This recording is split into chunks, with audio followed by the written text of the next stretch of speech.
का, और सेंटर जो अगर ये पावर देगा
और हमारे साथ जफर हैं, वो भी कह रहे हैं कि आवाज नहीं आ रही है।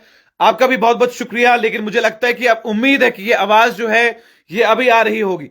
ये इतना बड़ा फैसला सेंटर ने क्यों लिया? लद्दाख की लेफ्टिनेंट गवर्नर की जितनी भी पावर्स हैं, खासकर फाइनेंशियल पावर जो थी उनके पास, वो अब 100 करोड़ के प्रोजेक्ट को अप्रूव नहीं कर सकते हैं। ऐसा क्यों? अब 100 करोड़ के प्रोजेक्ट को अप्रूव क्यों नहीं कर सकते हैं, यह समझने की बात होगी कि क्या इस प्रोजेक्ट में ऐसा क्या है, ऐसा क्या है इसमें, वो क्यों नहीं कर सकते। यह बहुत बड़ी बात है।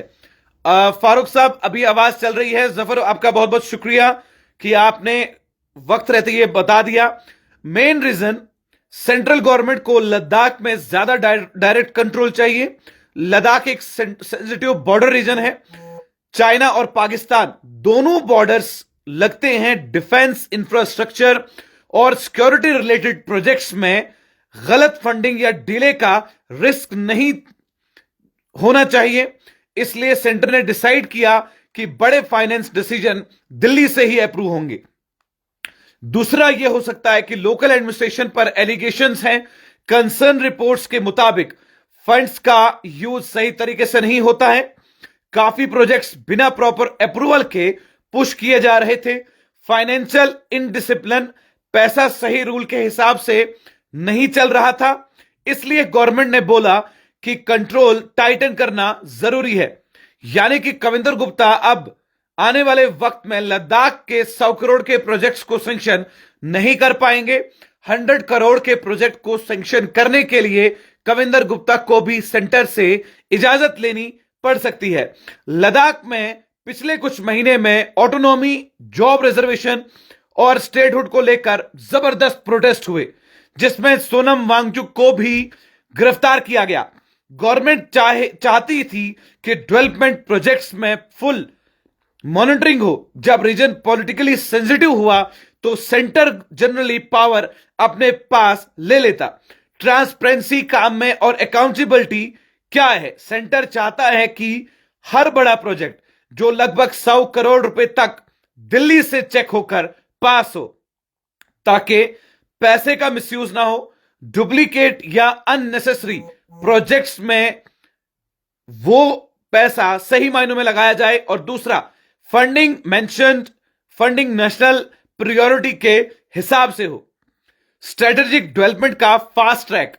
कभी कभी लोकल लेवल पर अप्रूवल स्लो हो जाता है, इसलिए कंट्रोल ऊपर शिफ्ट करना पड़ता है। यह बहुत बड़ी बात है जो मैं आपके साथ शेयर कर रहा हूं। और कहीं ना कहीं इस समय लद्दाख के जो एलजी हैं कविंदर गुप्ता, उन्हें भी यह सोचकर कुछ हैरानगी हो रही होगी कि 100 करोड़ के प्रोजेक्ट्स को वो सैंक्शन नहीं कर सकते, तो फिर वो किस प्रोजेक्ट को सैंक्शन करेंगे? ये एक बहुत बड़ा सवाल रहेगा। और दूसरी बात ये कि अगर सेंटर डायरेक्ट कंट्रोल चाहता है तो फिर लेफ्टिनेंट गवर्नर को क्या अधिकार होगा? वो 100 करोड़ के नीचे के प्रोजेक्ट्स को सैंक्शन कर पाएगा या नहीं? फाइनेंशियल कंट्रोल पूरा लेने के बाद अब जब लेफ्टिनेंट गवर्नर से भी बातचीत होगी तो क्या टिप्पणी कविंदर गुप्ता करेंगे? यह बहुत बड़ी बात है, क्योंकि लेफ्टिनेंट गवर्नर और लद्दाख के अंदर जिस तरीके से हालात रहे, जिस तरीके के प्रोटेस्ट देखने को मिले, वहां पर यह भी बताया गया खबरों में कि भारतीय जनता पार्टी का ऑफिस जलाया गया, प्रोटेस्ट जबरदस्त हुए, टीयर गैसेस का इस्तेमाल किया गया, ये तमाम चीजें हुई। अब देखना यह है कि क्या वाकई में आने वाले वक्त में कविंदर गुप्ता से जो फाइनेंशियल पावर है उसे ले लिया गया है। 100 करोड़ के प्रोजेक्ट्स को सैंक्शन करने के लिए लेफ्टिनेंट गवर्नर लद्दाख को भी दिल्ली की तरफ रुख करना पड़ेगा, यानी दिल्ली में जो मरकजी हुकूमत है, भारतीय जनता पार्टी की हुकूमत है, उन्होंने पूरी कमांड लद्दाख के एरिया में ले ली, ताकि कोई भी चीज वहां करने से पहले लद्दाख में कोई भी 100 करोड़ के प्रोजेक्ट्स को अप्रूव होने से पहले एक बार सेंटर से परमिशन लेना जरूरी हो गया है। अब इसमें आप लोगों की क्या राय है वो भी आप कमेंट सेक्शन में कहिएगा। लेकिन क्या यह सही हुआ है कि होम मिनिस्टर की पावर जो है वो पूरी ले ली गई है?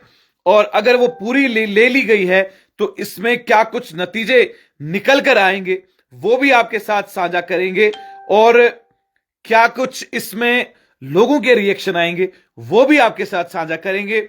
लेकिन आपसे यह है कि जो दिल्ली में मिनिस्ट्री ने एक मेजर डिसीजन लिया है कि लद्दाख के लेफ्टिनेंट गवर्नर की बड़ी फाइनेंशियल पावर को विड्रॉ किया है और 100 करोड़ तक के किसी भी प्रोजेक्ट को अप्रूव करने का अधिकार डायरेक्टली दिल्ली के पास है। इसका मतलब यह है कि लद्दाख में बड़े बड़े डेवलपमेंट प्रोजेक्ट्स, इंफ्रास्ट्रक्चर प्रोजेक्ट्स और high value contracts lieutenant governor के लेवल पर अप्रूव नहीं होंगे, बल्कि एमएचए फाइनल नोट देगी। ऑफिशियल्स के मुताबिक यह स्टेप गवर्नेंस और फंड्स यूटिलाइजेशन को स्ट्रीमलाइन करने के लिए लिया गया है। लेकिन लद्दाख रीजन में इस फैसले को लेकर पॉलिटिकल और सोशल ग्रुप्स में बहुत जबरदस्त रिएक्शंस जो हैं वो आ रहे हैं और लोग ये सोचकर जरा सा हैरान है।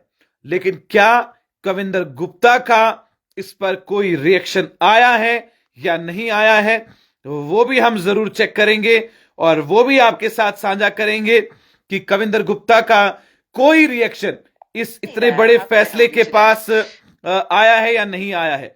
कविंदर गुप्ता का लेफ्टिनेंट गवर्नर एलजी की फाइनेंशियल पावर वापस लेने पर कविंदर गुप्ता का रिएक्शन सामने आया।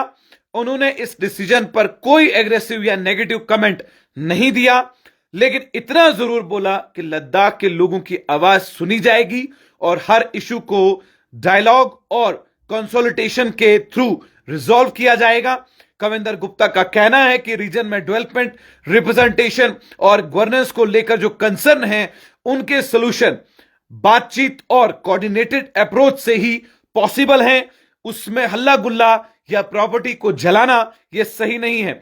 उन्होंने इस फैसले को लेकर डायरेक्ट ऑब्जेक्शन नहीं उठाया, बल्कि एक बैलेंस्ड स्टैंड रखते हुए कहा कि सिस्टम का स्ट्रीमलाइन करना जरूरी है ताकि लोकल लोग जो हैं उनको भी कोई दिक्कत और परेशानियों का सामना ना करना पड़े। अब इस पर क्या कुछ आने वाले वक्त में पता चलेगा वो भी आप तक जरूर साझा करेंगे। लेकिन आपको इस मामले में क्या कुछ समझ में आया वो भी आप जरूर कहिएगा। तब तक के लिए देखते ही रहिए चैनल वन, आगे वक्त आपके साथ।